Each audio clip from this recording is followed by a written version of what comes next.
Hello बच्चों, welcome to our channel let's study. बच्चों, जैसे कि आप सभी जानते हैं, आप सभी ने सुना भी होगा, जिंदा रहने के लिए ऑक्सीजन कितनी ज़रूरी है, ये किस तरीके से ज़रूरी है, ये जानने के लिए आज हम पढ़ेंगे क्लास 10th का चैप्टर नंबर 6, जिसका नाम है लाइफ प्रोसेस का एक बहुत ही बेहतरीन और इम्पॉर्टेंट टॉपिक है जिसका नाम है ह्यूमन रेस्पिरेटरी सिस्टम।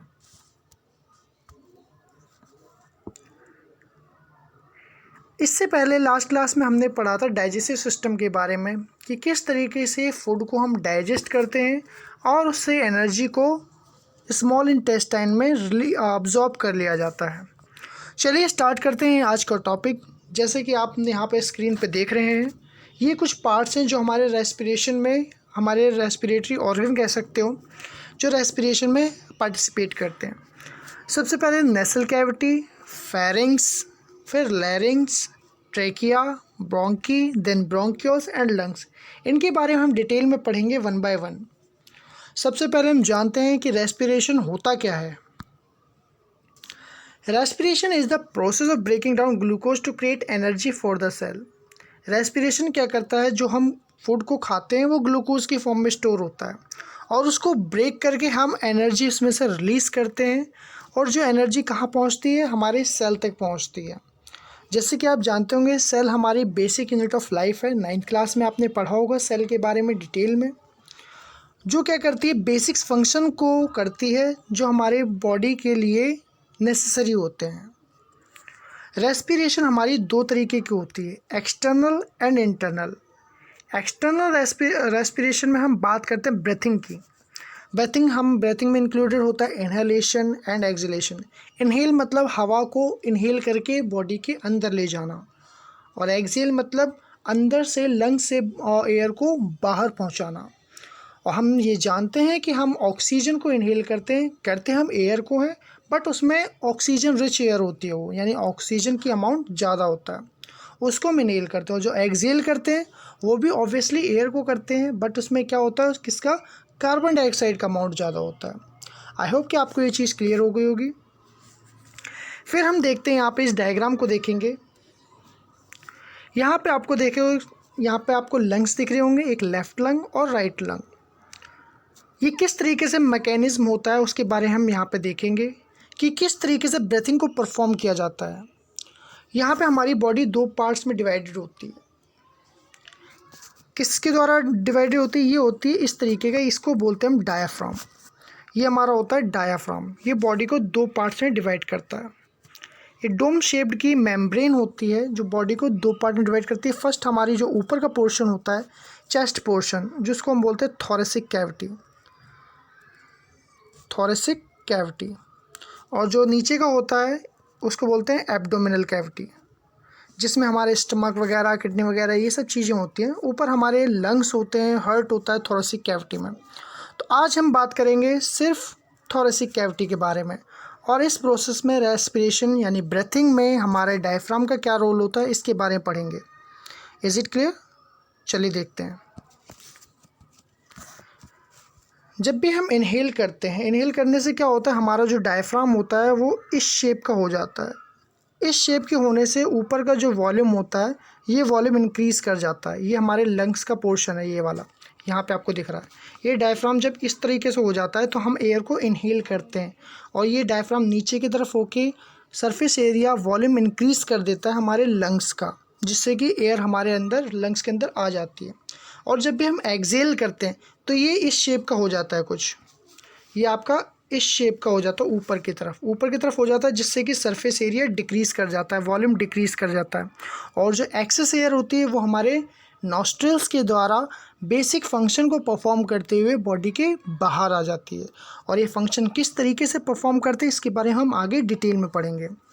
फिर हम बात करते हैं इंटरनल रेस्पिरेशन। इंटरनल रेस्पिरेशन में हमारा सेलुलर रेस्पिरेशन आता है।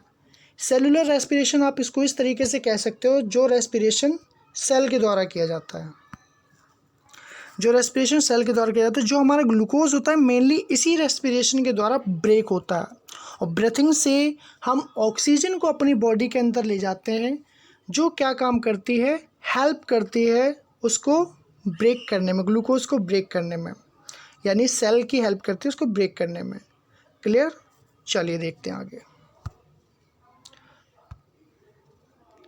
यहाँ पे हम देखेंगे किस तरीके से एयर हमारी बॉडी के अंदर एंटर होती है और किस तरीके से हमारी बॉडी के बाहर जाती है। सबसे पहले हम देखेंगे नेसल कैविटी। नेसल कैविटी ये आपके नॉस्ट्रल्स वाला रीजन होता है। ये आपका नॉस्ट्रल्स वाला रीजन होता है जो आपके माउथ के ऊपर नोज़ होती है, उसके नेसल पैसेज भी बोलते हैं हम। इसमें आपके टिनी हेयर्स होते हैं और म्यूकस होता है। म्यूकस आपका एक चिपचिपा पदार्थ होता है जो क्या काम करते हैं, ये हमारे टिनी हेयर्स और म्यूकस जो बाहर से आने वाली एयर के साथ डस्ट पार्टिकल्स होते हैं उनको ये बॉडी के यानी लंग्स के अंदर नहीं जाने देते। अगर ये लंग्स के अंदर चले जाएंगे तो हमारे लंग्स को क्रिटिकली डैमेज कर सकते हैं। फिर यहाँ पे हमारी जो एयर है वो पहुँचती है फेरिंग्स के पास। फेरिंग्स के पास एक ऐसा रीजन होता है जहाँ पे आपका विंड पाइप और फूड पाइप यानी कि फूड और विंड के लिए एक ही पॉइंट होता है और उसके बाद ये दोनों चीज़ें डिवाइड हो जाती हैं, यानी विंड का पैसेज अलग हो जाता है और फूड का पैसेज अलग हो जाता है।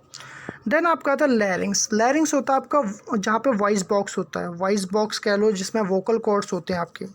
वोकल कॉर्ड्स क्या करते हैं, जब वाइब्रेशन होती है जिससे हम बोल पाते हैं, वाइब्रेशन के थ्रू बोल पाते हैं। देन आपका थर्ड पार्ट आता है ट्रैकिया। ट्रैकिया आपके विंड पाइप में होता है, विंड पाइप को ही कहते हैं, जिसमें इस तरीके के कुछ स्ट्रक्चर्स होते हैं, रिंग टाइप स्ट्रक्चर होते हैं, ठीक है, दोनों तरफ से इस तरीके से बंद होता है। ये रिंग टाइप स्ट्रक्चर्स होते हैं। इसमें क्या होता है, इसका भी बहुत इंपॉर्टेंट फंक्शन है। ये क्या काम करता है, ये सडन चॉक को बचाता है कि हमारा जो विंड पाइप है वो कोलैप्स ना हो, ये रिजिडिटी प्रोवाइड करता है। ट्रेकिया में जो कार्टिलेज रिंग्स होते हैं, ये ट्रेकिया, ये वाला पैसेज ट्रेकिया होता है, इसमें इस तरीके को कुछ रिंग्स बने होते हैं जो क्या उसको विंड पाइप को रिजिडिटी प्रोवाइड कराते हैं, जिससे कि वो कभी फ्यूचर में कोलैप्स ना हो। अगर वो कोलैप्स हो जाएगा तो हमारा जो एयर का पैसेज है वो डिस्टर्ब हो जाएगा और प्रॉपर एयर हमारी बॉडी के अंदर नहीं जा पाएगी। फर्दर आप देखेंगे कि आपके जो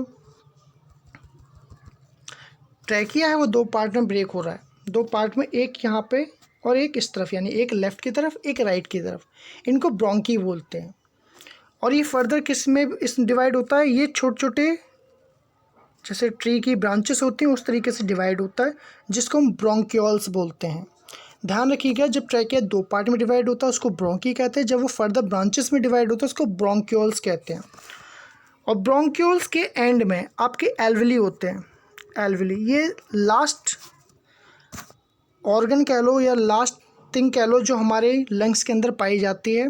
यहाँ पे ही क्या होता है, एक्सचेंज ऑफ गैसेस होता है। इस रीजन में क्या होता है, एक्सचेंज ऑफ गैसेस, यानी कि बॉडी के अंदर से कार्बन डाइऑक्साइड को लाके हमारे बॉडी के बाहर किया जाता है और ऑक्सीजन को लंग्स के द्वारा यानी कि एल्वेली से बॉडी के अंदर पहुंचाया जाता है।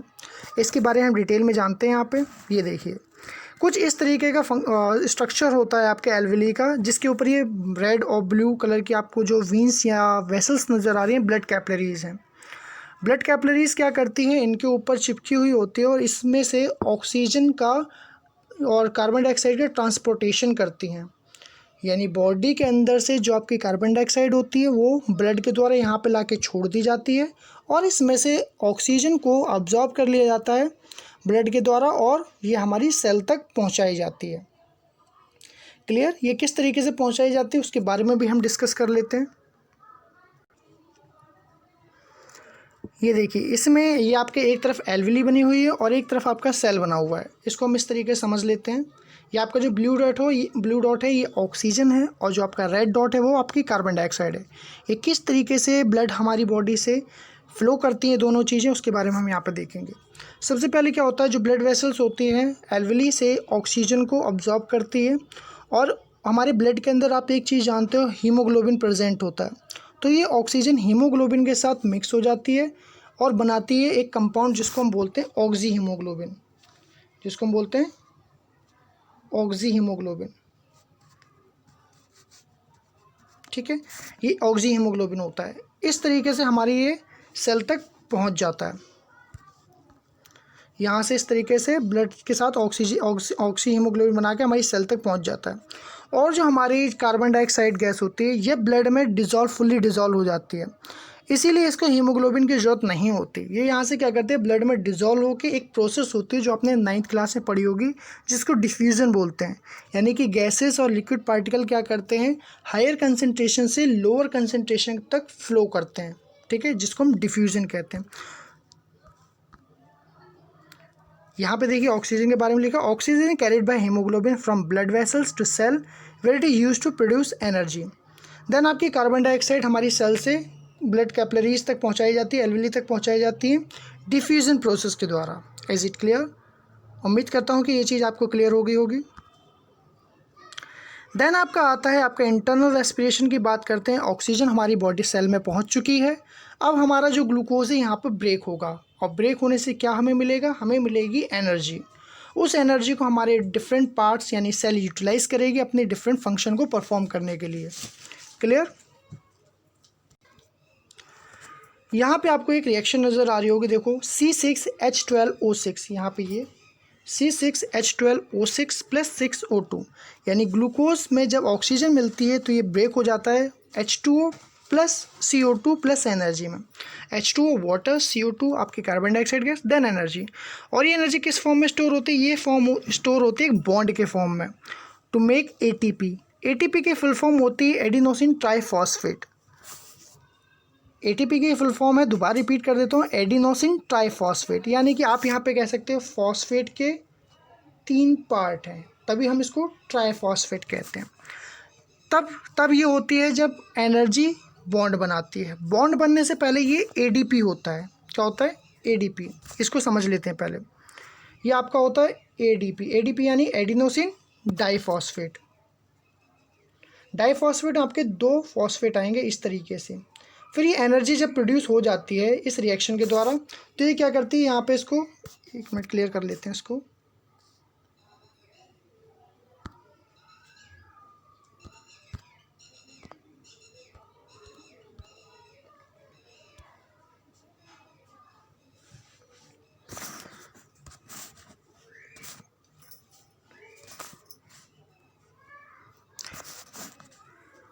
यहाँ पे इसको क्या करती है, एनर्जी इस तरीके से 2 आपके फॉस्फेट हो गए, तो एनर्जी क्या करती है, यहाँ पे बॉन्ड बना के इस तरीके के इसको बॉन्ड मान लो, तीसरे फॉस्फेट को भी अटैच कर लेती है यहाँ पे। क्लियर? दोबारा इसको ढंग से बना देता हूँ। यहाँ पे बॉन्ड बना लेती है और तीसरे फॉस्फेट को भी यहाँ पे अटैच कर लेती है। और जब हमारी बॉडी को एनर्जी चाहिए होती है तो ये क्या करती है, यहाँ से बॉन्ड टूट जाता है और एनर्जी जहाँ पे रिक्वायर होती है वहाँ पे पहुँच जाती है। ठीक है, ये चीज़ क्लियर हो गई। यहाँ पे देखेंगे अब यहाँ पे जो हमारा C6H12 इसमें कार्बन के 6 मॉलिक्यूल्स हैं, लेकिन हमारे जो साइटोप्लाज्म है वहाँ पे सिर्फ कार्बन के 3 मॉलिक्यूल प्रेजेंट हो सकते हैं। तो ये सबसे पहले क्या करता है, इसको पायरूवेट में ब्रेक करता है। यहाँ पे पायरूवेट में क्या होता है, कार्बन के 3 मॉलिक्यूल होते हैं। ये पायरूवेट जब हमारे साइटोप्लाज्म, इस तरफ हमारा साइटोप्लाज्म होता है, इसको आप जानते होंगे, सेल के अंदर ये रीजन जो होता है इसको साइटोप्लाज्म बोलते हैं। जेली टाइप का जो स्ट्रक्चर होता है, यहाँ से क्या करता है, ऑक्सीजन उससे मिक्स हो जाती है और ये सारे फंक्शन परफॉर्म होते हैं माइटोकॉन्ड्रिया के अंदर। माइटोकॉन्ड्रिया में एनर्जी को रिलीज़ करके ATP बनाया जाता है। ATP को हम बोलते हैं currency of energy. ATP adenosine triphosphate को करेंसी ऑफ एनर्जी कहते हैं। क्लियर? देन आपका जो डिवाइड होता है आपके बुक में दे रखा है इस तरीके से। यहाँ पे आपका ग्लूकोज देखो 6 कार्बन मॉलिक्यूल होता है। देन आपका साइटोप्लाज्म में ये 3 पायरूवेट में ब्रेक हो जाता है। फिर आपके 3 तरीके के रेस्पिरेशन होते हैं। एक एब्सेंस ऑफ ऑक्सीजन जो ईस्ट में होता है, इसमें जो हमारे बाई प्रोडक्ट निकलते हैं एथेनॉल प्लस में CO2 प्लस में एनर्जी रिलीज होता है। देन आपका फिर आता है लैक ऑफ ऑक्सीजन, ये ह्यूमन मसल्स में होता है, जहाँ इसमें प्रोड्यूस होता है आपका लैक्टिक एसिड प्लस में एनर्जी। जब हम बहुत ही ज़्यादा एक्सरसाइज करते हैं या रनिंग करते हैं तो हमारी जो बॉडी होती है उसको ऑक्सीजन की सप्लाई यानी ऑक्सीजन की डिमांड बढ़ जाती है, और जो वहाँ पे हम उतनी ऑक्सीजन पूरी नहीं कर पाते, जिसकी वजह से हमारे मसल्स में क्रैम्प्स आ जाते हैं। देन आपका आता है प्रेजेंस ऑफ ऑक्सीजन। सबसे ज़्यादा जो एनर्जी रिलीज होती है वो इसी प्रोसेस में होती है, प्रेजेंस ऑफ ऑक्सीजन, जिसमें हमारे क्या बाई प्रोडक्ट निकलते हैं CO2 plus water plus energy. हमारी यहाँ पे इस तरीके से हम देख सकते हैं 2 तरीके की रेस्पिरेशन होती है, एक एरोबिक रेस्पिरेशन, एक एनाएरोबिक रेस्पिरेशन। एरोबिक रेस्पिरेशन उसको कहते हैं जिसमें हमारा ऑक्सीजन प्रेजेंस होता है और इसमें एनर्जी जो रिलीज़ होती है उसका अमाउंट काफ़ी ज़्यादा होता है। ठीक है, और इसमें हमारे जो बाई प्रोडक्ट निकलते हैं वो CO2 प्लस में वाटर निकलते हैं। एंड एनारोबिक रेस्पिरेशन में क्या होता है, हमारी जो एनर्जी रिलीज होती है वो उतनी ज़्यादा नहीं होती है, और उसमें हमारे क्या प्रोडक्ट होते हैं, इथेनॉल या लैक्टिक एसिड, ये हमारे बाई प्रोडक्ट होते हैं। Is it clear? I hope कि ये चीज़ आपको क्लियर हो गई होगी। आपको इसमें कोई परेशानी हो, अगर आपको ये चीज़ अच्छी लगी हो तो प्लीज़ लाइक एंड सब्सक्राइब, अपने प्यारे से चैनल को मोटिवेट कीजिए। Thank you.